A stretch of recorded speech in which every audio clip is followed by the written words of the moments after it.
Baik, Bapak Ibu, kita hari ini masuk di topik keenam ya, yaitu problematika penelitian. Ya. Yang saya sampaikan dengan kisi-kisi kuliahnya nanti membahas terkait dengan pengertian masalah, kemudian perumusan masalah, identifikasi, kemudian pembatasan masalah, deskripsi, dan formulasi masalah. Pertama kita terkait dengan terminologi atau pengertian masalah. Masalah secara umum dari definisi karya ilmiah adalah penyimpangan antara apa yang telah direncanakan ya, dengan kenyataan. Jadi ada gap, nah, itu yang kemudian disebut dengan riset gap, itu yang kemudian dilakukan dan dimasukkan di dalam latar belakang ya, bagian dari state of art yang pernah kita sampaikan di awal. Apa yang membedakan penelitian yang dilakukan dengan penelitian-penelitian sebelumnya? Apakah menyempurnakan atau mendapatkan sesuatu untuk mendapatkan novelty atau kebaharuan? Kemudian yang kedua, masalah adalah kendala. Kendala dalam mencapai tujuan tertentu. Masalah yang dapat diteliti secara ilmiah itu harus memiliki paling tidak tiga unsur. Pertama, adanya keraguan yang muncul dari peneliti ya, terkait dengan kesangsian tingkat kebenaran dari apa yang kemudian kita masukkan sebagai masalah. Adanya keraguan. Yang kedua, adanya kesenjangan. Ya, kesenjangan atau gap ya, gap riset atau riset gap maksud saya antara keadaan atau kondisi nyata dasin ya yang kita potret nanti dalam penelitian dengan sesuatu yang sifatnya ideal, tolak ukur tertentu sebagai kondisi yang ideal, yang disebut dengan dasolen ya, bagi peristiwa atau fenomena tertentu.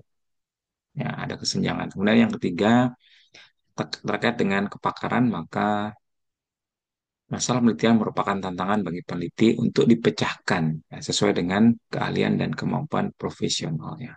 Jadi, masalah itu merupakan tantangan bagi peneliti untuk dipecahkan sesuai dengan linearitas atau kepakaran keilmuannya. Permasalahan penelitian lingkungan itu pada dasarnya ada tiga.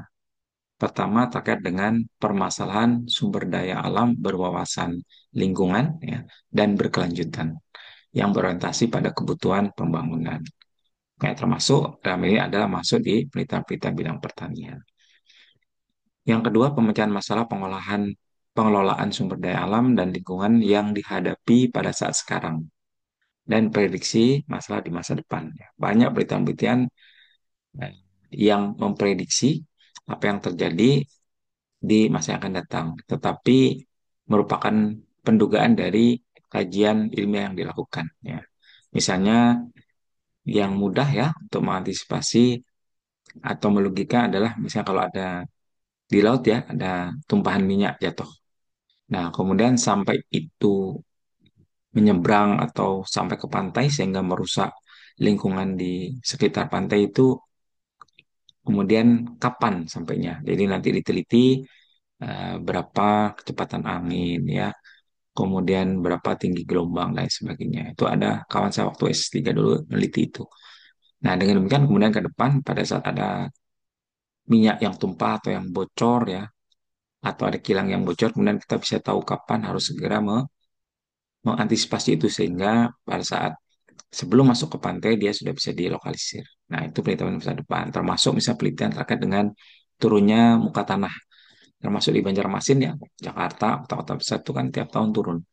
Nah, kemudian kapan kira-kira kita tahu tuh sampai kemudian turunnya itu signifikan dan kemudian bisa sangat merusak lingkungan ya, mengganggu lingkungan. Ya, karena itu kemudian banyak bisa diantisipasi. Jadi itu juga memprediksi apa yang terjadi di masa yang datang. Banyak sekali berita seperti itu. Kemudian yang ketiga masalah sumber daya alam dan lingkungan yang terdiri atas sumber daya hayati, ya, bidang pertanian, sumber daya fisik, dan kemudian sumber daya manusia. Ini juga di sosial budaya di pertanian juga masuk ya, misalnya seperti itu. Jadi itu tiga permasalahan penelitian lingkungan termasuk pertanian yang kemudian bisa dikaji. Bagaimana dengan topik kajiannya? Topik kajian itu ada banyak nih, antaranya misalnya reklamasi lahan pasca tambang, Kemudian AAT, air asam tambang. Ya, di situ ada penelitian fitoremediasi, bioremediasi, teknik filtrasi limbah cair tambang, ya, perbaikan kualitas limbah cair asam tambang dan lain sebagainya. Kemudian limbah cair dan limbah padat industri, ya, ada asas sirangan, pabrik tahu, air beperisa, ya. Air beperisa itu air yang minuman yang berasa, ya. Kemudian terkait dengan limbah industri karet, industri sawit dan sebagainya. Kemudian limbah organik dan limbah anorganik, ya. Yang ketiga terkait juga dengan limbah domestik itu sama rumah tangga, kemudian sampah medis, termasuk juga bagaimana pengelolaan limbah terkait dengan instalasi atau pemanfaat melalui biogas. Kemudian yang keempat, persepsi masyarakat. Banyak sekali berita juga ke arah situ, ya, Bapak Ibu. Hutan kota, pengelolaan sampah, dampak lingkungan, dampak degradasi, dilihat dari persepsi luas termasuk masyarakat di dalam memotret masalah yang kita lakukan. Ya, ada kebakaran hutan, alih fungsi lahan, dan lain sebagainya. Kemudian yang kelima terkait dengan dosen, desain maksud saya, kemudian model, prototipe alat, instrumen, parameter lingkungan, dan lain sebagainya. Ada yang membuat instrumen lingkungan untuk filtrasi air rawa misalnya, kemudian menjadi air yang bisa siap diminum, dan lain sebagainya. Kemudian dampak kebijakan atau program peraturan terkait dengan sumber daya alam dan lingkungan. Ya, banyak sekali yang terkait dengan eh, penelitian mengkritisi terkait dengan misalnya undang-undang minerba, ya, dan lain sebagainya. Ya, terkait dengan lingkungan itu juga banyak diteliti. Ini topik-topik kajian yang termasuk banyak diteliti di kajian terkait dengan lingkungan, ya, termasuk pertanian di dalamnya. Berikutnya perumusan masalah. Bagaimana kemudian kita melakukan perumusan masalah? Secara umum, perumusan masalah itu sumber telahnya ada dua. Telah teori, itu dari referensi, dan juga dari telah empiris, itu berdasarkan data dan fakta yang kemudian kita peroleh. Baru kemudian kita susun, ya, kita membuat perumusan masalah sebagai bagian dari pertanyaan penelitian, dan kemudian di tujuan, ya, pernyataan penelitiannya, dan kemudian eh, merupakan apa jawaban sementara, ya, atau dugaan sementara dari apa yang kemudian dihasilkan, itu merupakan apa yang kemudian kita sebut dengan hipotesis. Hipotesis mengarahkan penelitian. Kemudian setelah itu baru kita masuk ke tahapan metode atau rancangan percobaannya, ya, ya, pengujian fakta, pemilihan data, pengumpulan data, analisis data, kemudian hasil dan kesimpulan kembali lagi ke perumusan masalah apa, kemudian kesimpulan itu bisa menjawab perumusan masalah yang diambil. Perumusan masalah yang baik itu paling tidak masalah tersebut harus dapat dicarikan jawaban melalui sumber yang ada, yang jelas, tidak banyak menghabiskan dana, ya, cukup waktu, tenaga, ya. Itu yang kemudian disebut dengan masalahnya visible, ya. Kalau tidak visible artinya ada bagian yang kita tidak mungkin untuk melakukan dengan baik atau mendapatkan data empirisnya dengan benar. Yang kedua, masalah harus jelas. Artinya semua orang punya persepsi yang sama terhadap masalah tersebut. Ya, kalau persepsinya berbeda, maka masalah itu dianggap tidak pas atau tidak tepat di dalam merumuskan masalah. Kemudian masalah harus signifikan, artinya dia memberikan kontribusi atau jawaban terhadap masalah yang ada di lingkungan, di sekitar untuk kesejahteraan manusia, ya, atau lingkungannya. Ya, jadi masalah harus signifikan. Dan yang terakhir, masalah harus bersifat etis, artinya tidak terkait dengan hal yang menyinggung sara, ya, suku, agama, ras, antar golongan. Kalau Anda penelitian bank sampah, gitu ya, misalnya kemudian Anda meneliti, oh, di bank sampah itu nggak aman, Pak, karena ada suku-suku tertentu itu yang suka mencuri, misalnya. Ya, kalau kita bicara suku bukan oknum, maka tidak boleh. Apapun alasannya tidak boleh dimunculkan karena itu bukan merepresentasi, ya, takutnya bukan merepresentasi kelompok, golongan ataupun suku tertentu. Jadi bagusnya memang tidak menyinggung masa itu. Ya, tadi saya sampaikan telah sumber masalah itu ada dua, telah teoritis dari referensi, ya. Kita bisa mensitasi banyak publikasi, artikel, jurnal, ya. Kemudian banyak hal yang mulai saya katakan di telah teoritis untuk mendapatkan apa riset gap yang kita perlukan di dalam mendukung state of art, ya, perbedaan dari apa yang kita teliti dengan penelitian sebelumnya. Kemudian telah empiris itu dengan data dan fakta, ya. data-data yang sebelumnya ada, ya, kemudian apa yang kemudian kita peroleh di lapangan dari pengamatan itu disebut dengan telah empiris. Berikutnya identifikasi masalah. Identifikasi masalah itu diperlukan ya, supaya kemudian masalahnya itu bisa di defrag ya, di pointer dengan baik ya. Masalah yang bagus tidak harus satu, ya bisa dipecah di sub-sub masalah. Dan pada saat kita pecah di sub-sub masalah, kita mendapatkan banyak akar masalah, dan itu yang diperlukan. Ya, jadi masalah harus dirumuskan dengan jelas, mengungkapkan hubungan paling tidak untuk dua variabel ya. Kemudian masalah biasanya dinyatakan dalam kalimat tanya, supaya kemudian kita tahu ini merupakan permasalahan. Ada masalah yang diuraikan, dideskripsikan. Nah, sebaiknya tidak seperti itu, masalah harus dituliskan dengan singkat, kecuali untuk pengantar sedikit, baru kemudian masalahnya dimunculkan tetap dengan kalimat tanya, bahwa itu merupakan bagian dari perumusan masalah.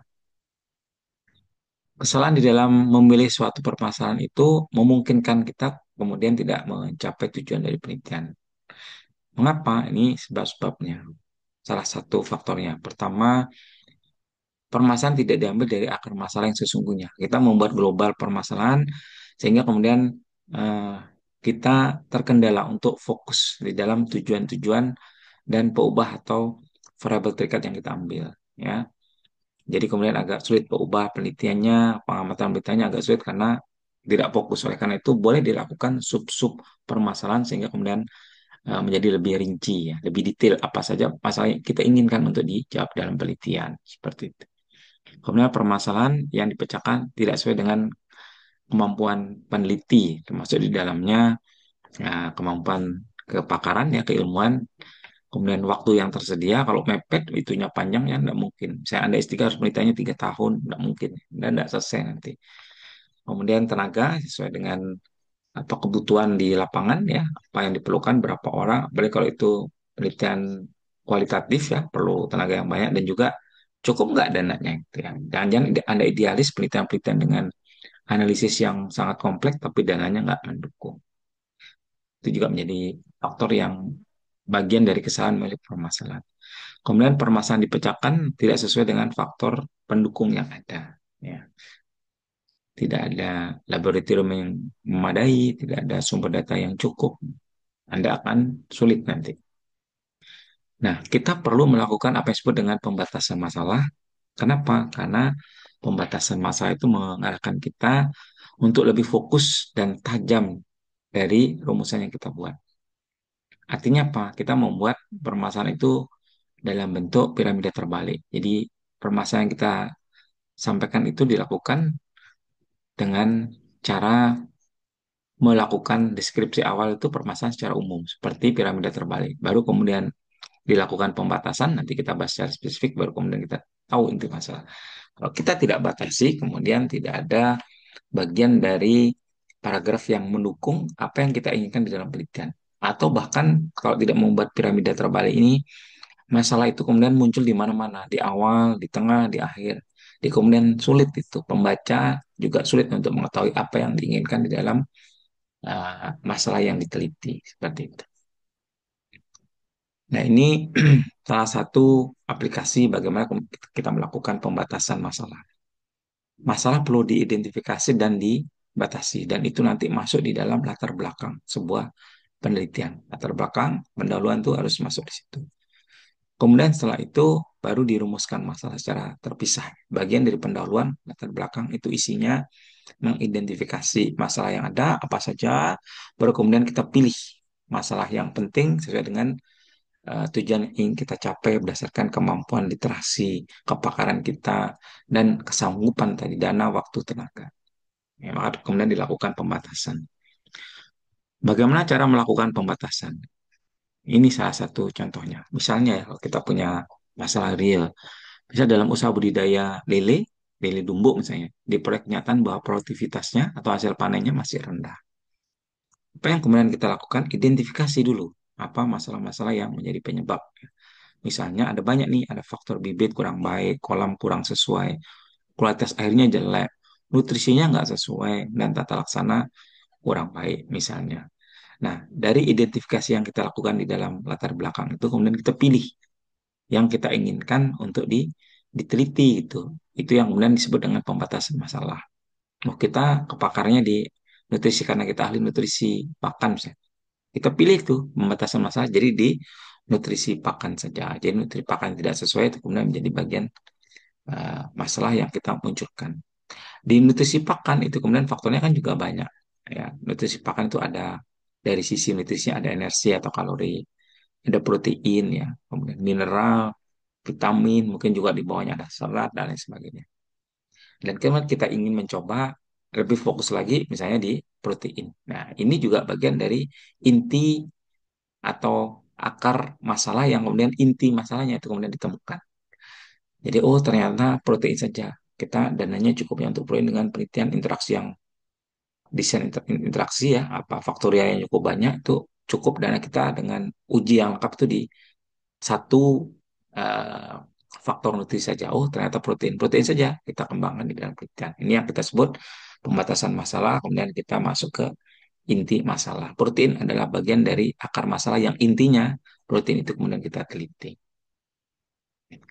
Dengan demikian kemudian rumusan masalah yang kita sajikan itu ada dua. Pertama, yang tadi ya kalau proteinnya dipilih, apakah pakan dengan kandungan protein yang berbeda itu berpengaruh terhadap pertumbuhan di tumbuh. Kalau kita kurang, kita harus melakukan apa namanya perbedaan protein dari yang standar ya, yang sesuai dengan kebutuhan, yang di atasnya atau di bawahnya. Karena pada saat dia turun, curigaan kita adalah karena pertumbuhan itu memerlukan unsur protein untuk misalnya perbanyakan sel awal atau hiperplasi. Nanti pada saat hipertrofi ya pengembangan supaya dia gemuk mengisi selnya ada hal lain misalnya di kalori. Tapi protein di awal pertemuan itu menjadi faktor kunci. Karena kenapa kemudian semua sel itu yang diperlukan dalam perbanyakan sel hiperplasi itu kemudian harus sempurna. Oh, ini ada 1 miliar sel. Oh, ini ada sekian juta sel. Misalnya itu harus dipenuhi dulu. Dan kalau kurang protein di dalam proses awal pertumbuhan secara umum hewan ya ikan hewan itu akan sudah jelek. Gitu. Sulit untuk dikejar. Yang kedua, level protein manakah yang paling bagus? Nah, nanti kalau gini, kita ingin melihat mana yang bagus, kita uji lanjutnya, nanti uji beda nilai tengah untuk lanjut kalau dia ANOVA-nya atau analisis seragamnya berpengaruh nyata, maka kita menggunakan uji beda, misalnya bukan BNT, BNJ, tapi menggunakan uji polinomial ortogonal. Ya, polinomial ortogonal itu nanti dapat kurva respon ya kalau pakai SPSS, kemudian diintegralkan, dinolkan, nanti kita dapat X-nya. Itu yang nanti kita peroleh protein optimal yang paling bagus ya. Tapi kalau level protein mana yang paling bagus seperti nomor 2 cukup nanti dipilih yang pertumbuhannya paling bagus. Tapi kalau kita ingin melihat level protein yang optimal tadi saya sampaikan ditambah dengan uji beda nilai tengahnya dengan uji polinomial ortogonal. Nanti kita dapat yang optimal. Dan yang optimal itu belum tentu di level yang kita gunakan di dalam penelitian. Kalau kita menggunakan level protein penelitiannya misalnya 22%, 6%, 30%, nanti bisa dapat di 28 atau 27,5 gitu. Itu kalau kita menggunakan cara uji beda nilai tengah atau uji lain itu menggunakan polinomial ortogonal. Sekarang banyak tuh S2, S3 melakukan itu supaya kemudian tidak hanya yang terbaik, karena yang terbaik belum tentu yang optimal gitu ya. Jadi di S2, S3 sudah mulai digunakan itu uji polinomial ortogonal. Ya. Saya juga menggunakan itu di S3. Kemudian contoh dari masa di atas kemudian dapat dibuat judul. Ya, ini nanti judul bisa dibuat bombastik, tapi secara umum saya ingin menyampaikan bahwa nanti seperti ini, tinggal Anda, Bapak Ibu ganti sesuai dengan apa yang diinginkan.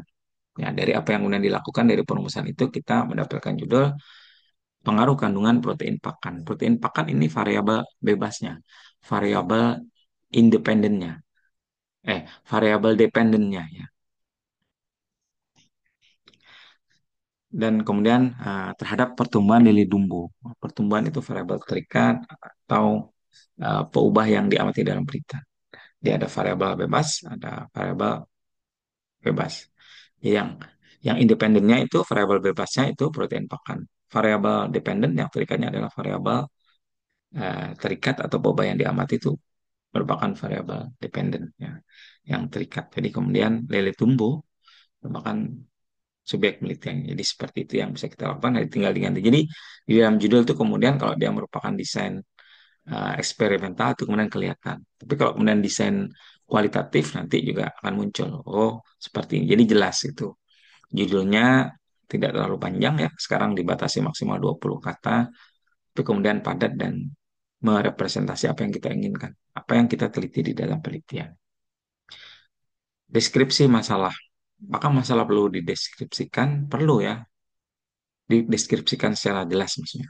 Karena deskripsi adalah kemampuan untuk memaparkan atau menggambarkan, menguraikan dengan kata yang jelas dan terperinci. Jadi kemudian interpretasi kita yang tadi ya salah satu syarat penelitian itu harus sama kita dengan yang lain untuk melihat permasalahan yang kita sajikan. Nah, deskripsi yang baik itu berguna di dalam mengungkapkan sesuatu yang kemudian dianggap penting, ya, sesuatu yang dianggap relevan, sesuatu yang dianggap menarik seperti itu di dalam penelitian. Kemudian deskripsi itu juga diarahkan untuk menghasilkan sesuatu yang baru. Kalau kemudian dia arahnya tujuannya mendapatkan kebaruan atau novelty. Kalau menyempurnakan nanti tinggal dimunculkan itu bagian dari riset gap yang nanti kita sempurnakan menjadi novelty atau kebaruan penelitian yang kita peroleh. Kemudian dia harus dinyatakan secara lengkap dan objektif ya apa adanya, dan penelitian masalah deskripsinya tidak boleh terlalu luas atau terlalu sempit ya. Tidak, kalau terlalu sempit tuh tidak diskusif ya, dangkal seperti itu. Kemudian formulasi penelitian. Formulasi masalah, misalnya formulasi masalah di dalam penelitian merupakan upaya mengungkapkan berbagai hal. Ya, kita mendesain, memformulasi itu yang berkaitan dengan bagaimana masalah itu nanti bisa dijawab di dalam penelitian, bisa dipecahkan di dalam penelitian. Ya, setelah kajian itu dilaksanakan, penelitian itu dilaksanakan, tindakan penelitiannya dilaksanakan. Formulasi masalah merupakan titik tolak dari hipotesis ya, yang akan dikemas menjadi judul. Oleh karena itu sebenarnya yang bagus judul itu muncul terakhir.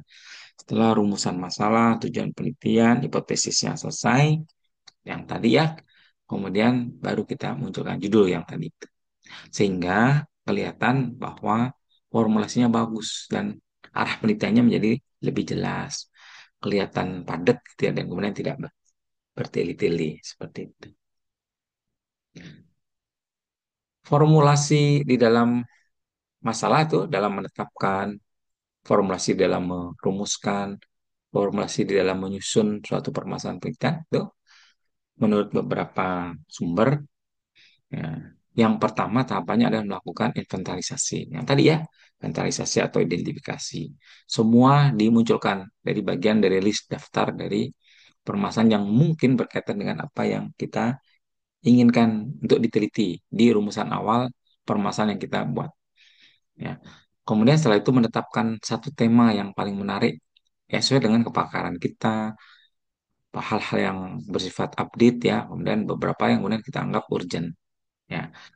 Sehingga kemudian ini bisa didukung nanti referensi atau teorinya dan data empirisnya kita bisa carikan disesuaikan dengan citasi yang kita cari gitu ya.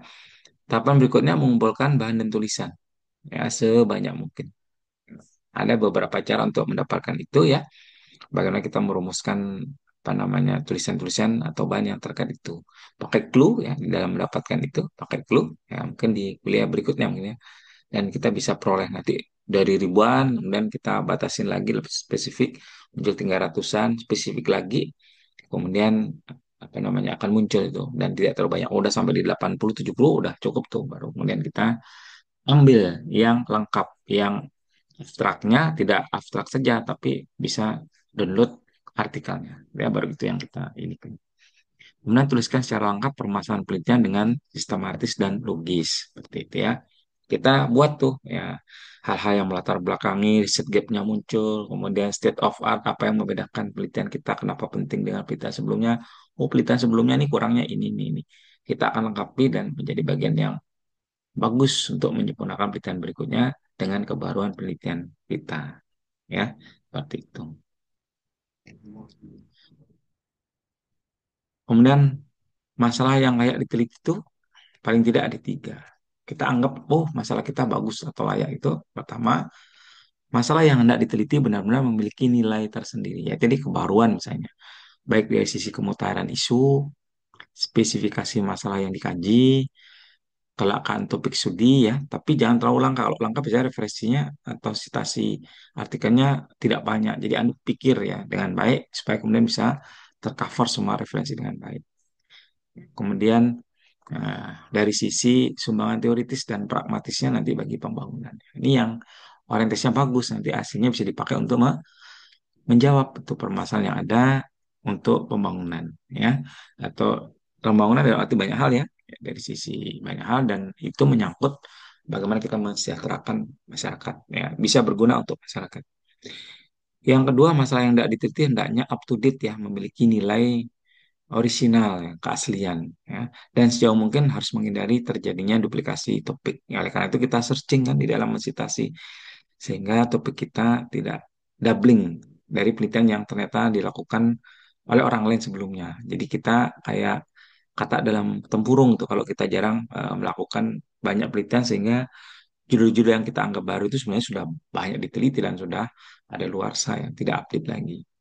Kemudian yang ketiga, masalah teliti harus atau hendaknya dapat diuji secara empiris melalui aktivitas penelitian di lapangan. Jadi dia penelitian kita rasional gitu. Bisa menggunakan panca indera secara secara alamiah kita itu untuk melihat bahwa ini bisa diteliti.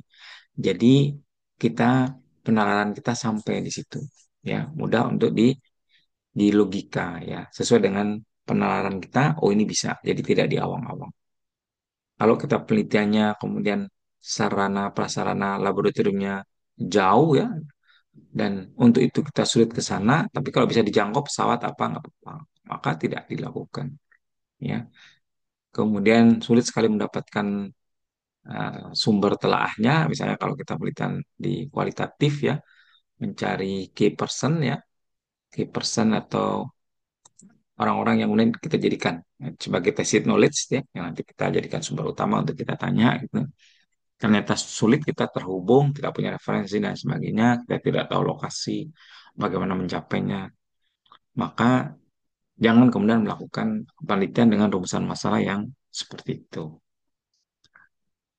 Menurut beberapa peneliti, ya satunya nih ya, Gary Buma, permasalahan dan pernyataan yang layak diteliti pada dasarnya memiliki dua sifat dasar. Yang tadi ya, kenapa layak itu paling tidak memiliki dasar, paling tidak ada dua faktor. Yang pertama, permasalahan sebuah penelitian biasanya dibatasi dalam lingkup waktu, tempat, dan kondisi tertentu. Untuk penelitian kualitatif, dia temporer, maka kemudian hasil penelitiannya bersifat tentatif ya, sesuai dengan kondisi dan waktu tertentu. Tidak bisa kemudian di general ya.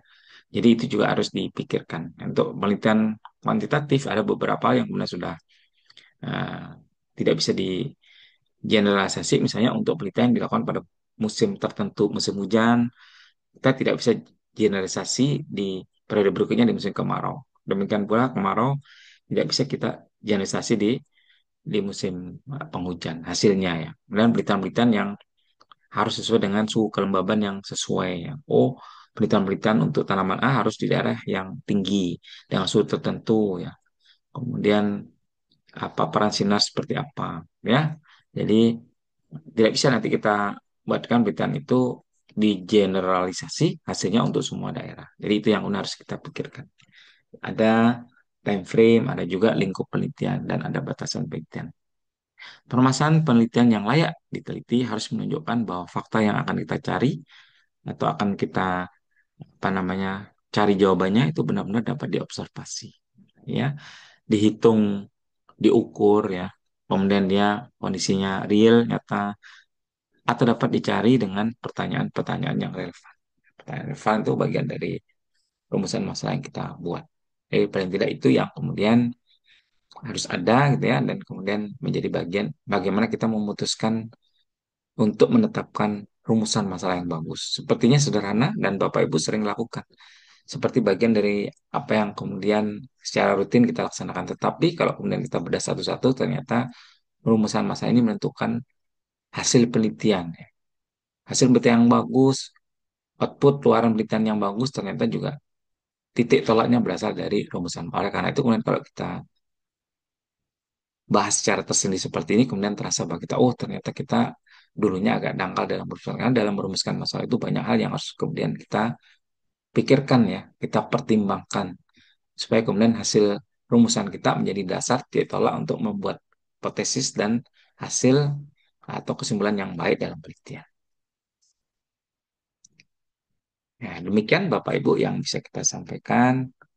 Mudah-mudahan nanti di program berikutnya kita bisa masuk di topik yang menjadi bagian dari tahapan berikutnya.